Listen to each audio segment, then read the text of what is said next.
ನಾಡಿನ ಜನಗಳಿಗೆ ಶುಭೋದಯ. ಶ್ರೀ ಶನೇಶ್ವರನ ಭಕ್ತರು ಯಾರೇ ಇರಬಹುದು, ಅವ್ರಿಗೆಲ್ಲರಿಗೂ ಒಳ್ಳೆಯದಾಗಲಿ ಭಗವಂತ ಅಂತ ನಮಸ್ಕಾರ. ಇವತ್ತು 8ನೇ ತಾರೀಕು 8ನೇ ತಿಂಗಳು 2024 ಗುರುವಾರ. ಟೈಮು 8 ಗಂಟೆ ಆಗಿದೆ.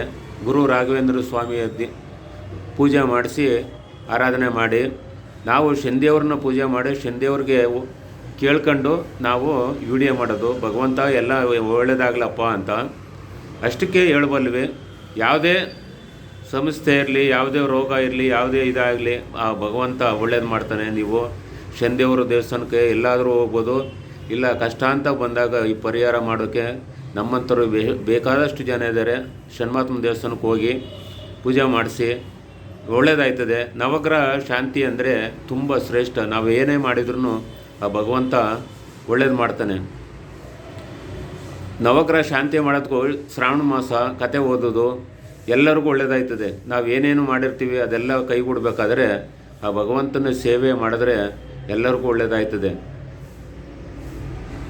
ನಿಲಂಜನ ಸಮಾಭಾಷಂ ರವಿಪುತ್ರಂ ಯಮಾಗಜಂ ಛಾಯಾ ಮಾರ್ತಣ್ಣಂ ತಮ್ಮೈ ಶನೇಶ್ವರಂ ಅಂತ ಆ ಭಗವಂತನ ಸೇವೆ ಮಾಡಿದ್ರೆ ಆ ಭಗವಂತ ಎಲ್ಲನೂ ಒಳ್ಳೇದು ಮಾಡ್ತಾನೆ. ಗುರು ಬ್ರಹ್ಮ ಗುರು ವಿಷ್ಣು ಗುರುದೇವೋ ಮಹೇಶ್ವರ ಗುರು ಸಾಕ್ಷಾತ್ ಪರಬ್ರಹ್ಮ ತಸ್ಮೈ ಶ್ರೀ ಗುರುವೇ ನಮಃ ಅಂದ್ಕೊಂಡು ಆ ಗುರು ಇಲ್ದೇ ವಿದ್ಯೆ ಕಲಿಯೋಕ್ಕಾಗೋದಿಲ್ಲ. ಅದನ್ನು ಎಲ್ಲರೂ ಉಪಯೋಗಿಸ್ಬೋದು.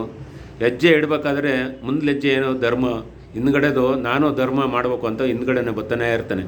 ಅದಕ್ಕೆ ಹೆಜ್ಜೆ ಇಡಬೇಕಾದ್ರೂ ಪ್ರತಿಯೊಬ್ಬರನ್ನು ಯೋಚನೆ ಮಾಡಬೇಕು. ಸಾಲ ಮಾಡಬೇಕಾದ್ರೂ ಯೋಚನೆ ಮಾಡಬೇಕು. ತೀರ್ಸೋ ಶಕ್ತಿ ಇದೆಯೇ ಅಂದ್ಬಿಟ್ಟು ನಾವು ಶ್ರಮಪಟ್ಟು ದುಡಿದು ಅವ್ರ ಸಾಲ ಕೊಡಬೇಕು. ಅವ್ರ ಮಕ್ಕಳಾಗೋದು ಬೇಡ, ನಮ್ಮಪ್ಪನಿಗೆ ನಾವು ಮಕ್ಕಳಾಗೋದು ಸಾಕಪ್ಪ ಅಂತ ಸಾಲ ಮಾಡಿದ್ರು ಅಷ್ಟೇ, ಯಾವುದೇ ಕೆಲಸ ಮಾಡಿದ್ರು ಅಷ್ಟೇ. ಒಂದು ತುತ್ತು ಅನ್ನ ತಿನ್ಬೇಕಾದ್ರೂ ಅದು ನಮಗೆ ಹೆಸರು ಬರೆದಿದ್ರೆ ಮಾತ್ರ ಅನ್ನ ಸಿಗೋದು, ಇಲ್ಲ ಅಂದರೆ ಇಲ್ಲ. ನಮ್ಮಂಥರು ಎಷ್ಟು ಕಷ್ಟಪಟ್ಟಿದ್ದೀವಿ ಅಂತ ನನಗೆ ಗೊತ್ತು ಹೊರತು ಯಾರಿಗೂ ಗೊತ್ತಿಲ್ಲ. ತಂದೆ ತಾಯಿನ ಕಳ್ಕೊಂಡ್ವಿ, ಅಣ್ಣ ತಮ್ಮದಿರನ್ನ ಕಳ್ಕೊಂಡ್ವಿ, ಅಕ್ಕ ತಂಗಿಯರನ್ನೂ ಕಳ್ಕೊಂಡ್ವಿ, ಎಲ್ಲ ಕಳ್ಕೊಂಡ್ವಿ. ಭಗವಂತ ಎಲ್ಲ ಹಿಂಸೆನೂ ಕೊಟ್ಟು ಎಲ್ಲ ದೂರ ಮಾಡಿಬಿಟ್ಟ. ಇವತ್ತು ಕಣ್ಣೀರಿಕ್ಕ ಪರಿಸ್ಥಿತಿ ಆಗಿದೆ. ಕಟ್ಕೊಂಡಿರೋ ಹೆಂಡ್ತಿ ಆದರೂ ಅಷ್ಟೇ, ಮಕ್ಕಳಾದರೂ ಅಷ್ಟೇ, ಬಂಧು ಬಳಗನೂ ಅಷ್ಟೇ, ಎಲ್ಲ ಪ್ರತಿಯೊಬ್ಬರು ಅಷ್ಟೇ. ಅದಕ್ಕೆ ಹೇಳೋದು ಆ ಭಗವಂತ ಒಳ್ಳೇದು ಮಾಡ್ತಾನೆ. ಆ ಭಗವಂತನ ಶ್ರಾವಣ ಮಾಸ, ಕಾರ್ತಿಕ್ ಮಾಸ, ಶಿವರಾತ್ರಿ ತಿಂಗಳಲ್ಲಿ ಕತೆ ಮಾಡಿಸ್ಬೋದು, ನವಗ್ರಹ ಪೂಜೆ ಮಾಡಿಸ್ಕೋಬೋದು. ಆ ಭಗವಂತ ಕೆಟ್ಟವನಾದರೆ ತಂದೆ ತಾಯಿನೂ ದೂರ ಮಾಡ್ತಾನೆ, ಅಣ್ಣ ತಮ್ಮದಿರನ್ನು ದೂರ ಮಾಡ್ತಾನೆ, ಅಕ್ಕ ತಂಗಿಯರನ್ನು ದೂರ ಮಾಡ್ತಾನೆ, ಎಲ್ಲರನ್ನೂ ದೂರ ಮಾಡ್ತಾನೆ. ಯಾರಿಗೇನು ತಪ್ಪಿದ್ದಲ್ಲ, ಅವ್ರ ತಂದೆ ತಾಯಿನೇ ಬಿಟ್ಟಿಲ್ಲ ಅಂದರೆ ನಮ್ಮಂಥ ಮನುಷ್ಯನ ಯಾರು ಬಿಡ್ತಾರಪ್ಪ.